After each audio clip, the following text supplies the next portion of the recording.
Hey, what's going on? So in today's video, I'm going to be replacing this window. So I'm replacing it because these side panes are single pane glass. This is a really old window. Every other window in the house has been replaced except for this one. So this is the last one to go. Now I've already ordered the window. It's here, it's down at the lumberyard. I got it from Cazenovia Lumber here in Cazenovia, New York. And it is an interstate window that we're putting in. Vinyl new construction. So there's a difference between new construction and a replacement window. A replacement window, you don't take the trim off, you can pop it inside of an old wooden window, that kind of thing. A new construction window has a nailing flange all the way around it. You actually have to take all the trim off and everything on the outside to put that window in. So this is a new construction window. So we're gonna be taking the window out right now and prepping the opening for the new window. It's gonna be the first thing we're gonna do. Luckily it's an old window, there's no insulation in here, so there's nothing I've got to deal with. We just have to basically demo this thing and get it out. Really quickly, to measure a window, you're going to want to take the trim off and measure the framing. So you're going to measure from the framing on the wall to the framing on the wall, and the same thing from the bottom to the top. As you can see, these old windows, the way they used to build them with the sill kind of built in, I don't know if you can even see that, but there's a big space down here, 1.5 inches from the bottom of the sill to the actual plate of the window. So if you just measured the sill to the top of the trim, you'd be measuring too small. So you got to take the trim off and to get a really accurate measurement. And then you go to the lumberyard, wherever you're getting it from, and you give them that opening size, which is called the rough opening. And they will size the window to your rough opening. So they'll take off whatever it is, 1/2 inch all the way around or something like that. All right, so let's go outside. I'll show you what that looks like and what we're gonna have to do out there. So on the outside here, I'm gonna pull this brick molding off. We're gonna use 5/4 by 4 trim to match the rest of the house. So it's gonna be wider. So I won't know until I get the window here exactly what kind of space I need here. I might run down and measure the flange and see how much I need. I'm hoping that I can just take the brick molding off and that's enough for my nailing flange. Same thing on the bottom. I'm hoping, I don't know, we're gonna see. I might just cut this and then replace the bottom piece of trim. It's probably the easiest way to do it. So it's gonna depend on your window exactly what you're doing. But yeah, I'm just gonna start taking this thing apart and getting ready for them to come.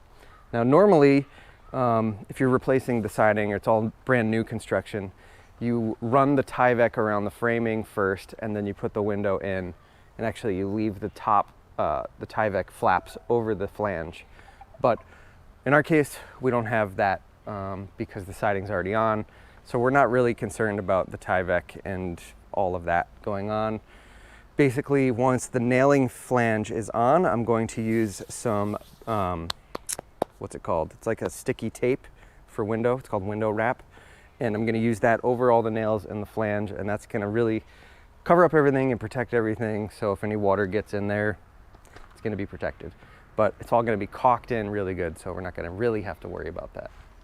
So rather than me try to explain all the tools that you need and tell you right now, I'll just put a list of everything down in the description. So just go down there and check that all out. There'll be links for everything.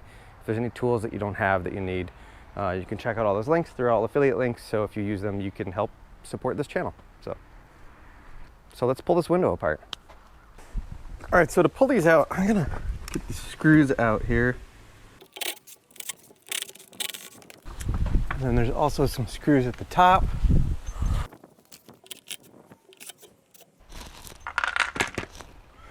It should just come right out.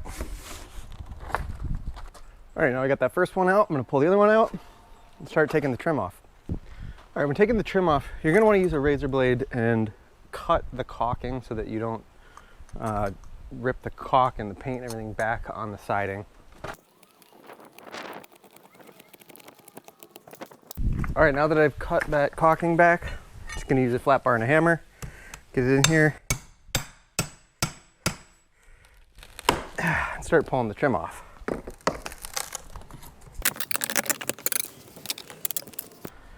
All right, so I started pulling the trim off.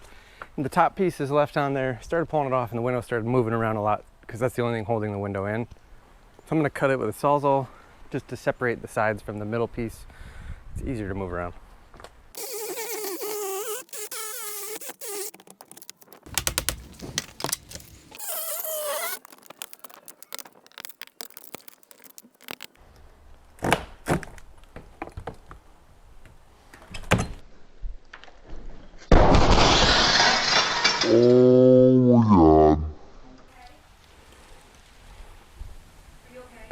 Yeah, the window fell. Wasn't expecting that to happen. Recorded it. We want to not do that. I was just about to go call Trisha. The weight of the window must have just pulled it right off these little tiny finished nails. That was all that was holding that window in, and it just went. I didn't even put any pressure on the window itself, so it fell right in. It looks cool in here though, like a little light chimes. So hopefully I didn't damage the floor too bad. Ooh. Luckily it's my own house. All right, so now that the window's out, I gotta pull the nails that are in the way. I gotta cut the top piece of siding there and get that drip edge out. And then I am gonna cut this off. So I'm just gonna run my sonic crafter right down here and up there, and right here. And sonic crafter is the multi-tool.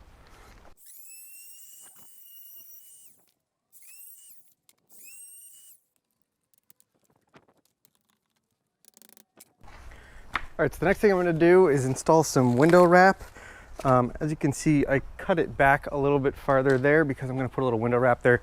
This trim's gonna get cut back like 3.5 inches, so it's gonna get cut back more than that. But for now, I just need to get the window wrap on. So I'm going to run it, I don't know, about 8 inches longer than the wall. I'm gonna run it up the wall and then slice it, and then put another little piece coming down to go on top of the slice there. And it's all gonna get window wrap over the nailing flange once that's installed. So this will be like sealed up and spray foamed inside. This thing is watertight.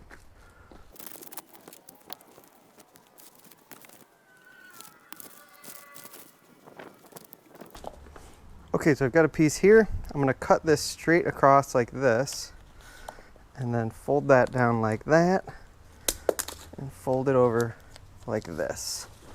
And I'm just gonna notch that out. There we go. Now the other piece is gonna go the exact opposite way. So I'm gonna go down like this, and I'm gonna cut it up like that on an angle.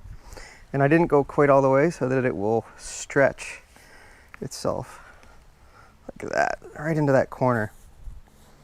Okay, so now any water that comes in here is not gonna get into the window. We'll do the same thing on the other side.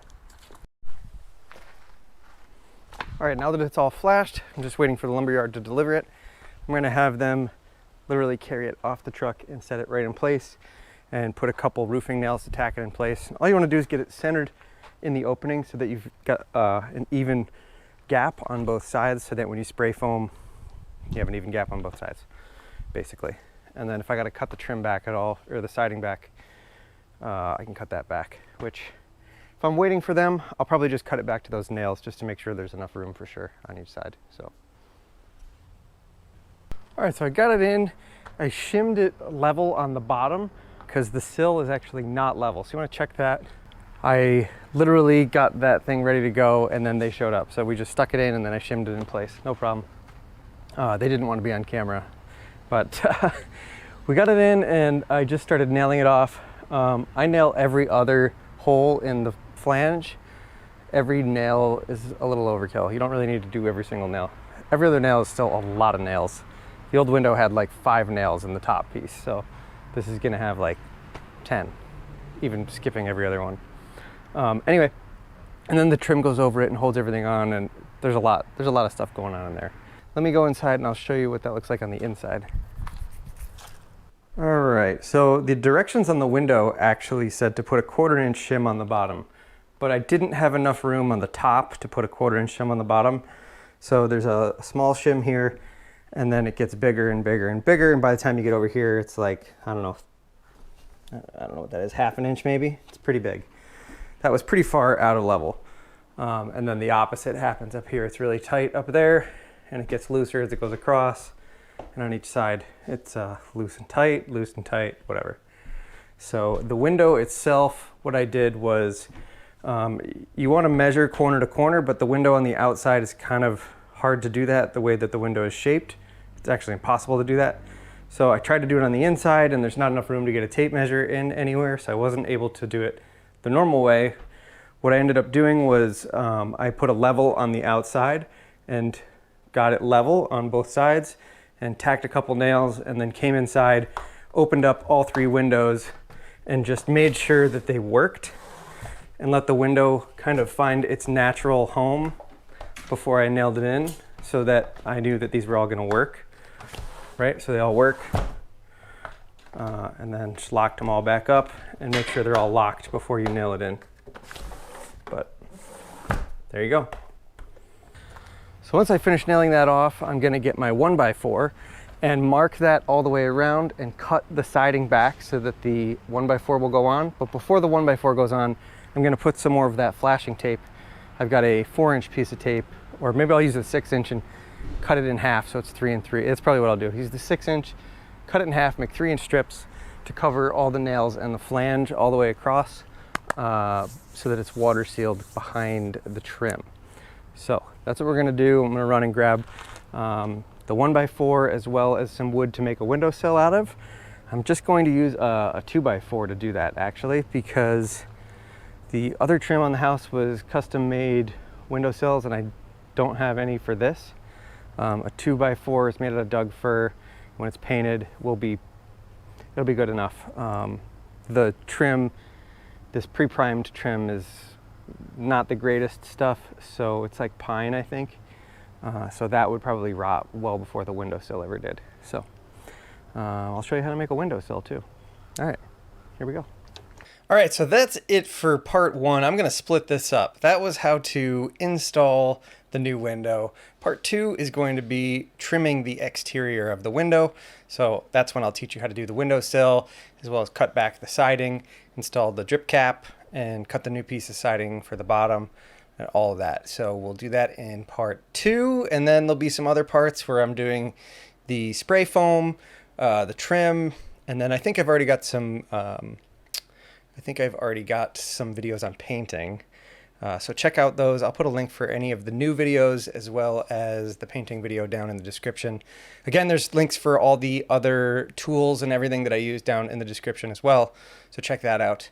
And if you like this video, give it a thumbs up down below. Make sure to leave me a comment. Let me know what you think. I would love to hear what you have to say about me dropping the window and breaking it. That was terrible, and it took a long time to clean it up. It was a mess. I hope you enjoyed watching my error. I've never done that before. That was a first in 20 years. So I'm glad I caught it on camera.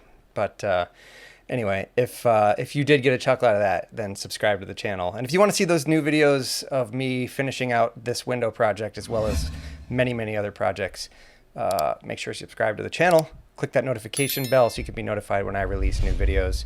And if you want to support this channel, if you've made it this far, you could join my Patreon, and I do little, it's kind of like you basically are just helping out with a monthly donation to the channel. And as I get more patrons, more stuff will be happening. But right now I just kind of, when I release a new video, I send it out to the patrons because, let's be real, YouTube doesn't really tell you all the time when I put out a new video anyway. So anyway, thanks for watching. I'll catch you on the next one. Bye.